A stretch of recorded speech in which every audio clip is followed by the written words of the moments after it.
2024 আৰু 25 নাট্যবৰ্ষৰ বাবে এডাল ভ্ৰাম্যমান নাট্য দল নতুনকৈ সাজু হৈছে। কলাগুৰু থিয়েটাৰ।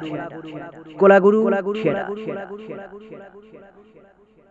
য'ত অভিনয় কৰিব মঞ্চ জগতৰ সুদৰ্শন অভিনেতা অৰূপ বৈশ্য, পদ্মৰাভ গোস্বামী, জয়ন্ত জীৱন বৰুৱা আৰু কৌতুক অভিনেতা ভাস্কৰ বৰ্মন আৰু মহামায়ী অভিনেত্ৰী হিমাক্ষী কলিতা।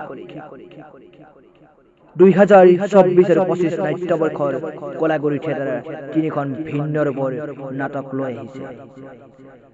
চম্পক শৰ্মাদেৱৰ ৰচনা কৰ্ণ অৰ্জুন।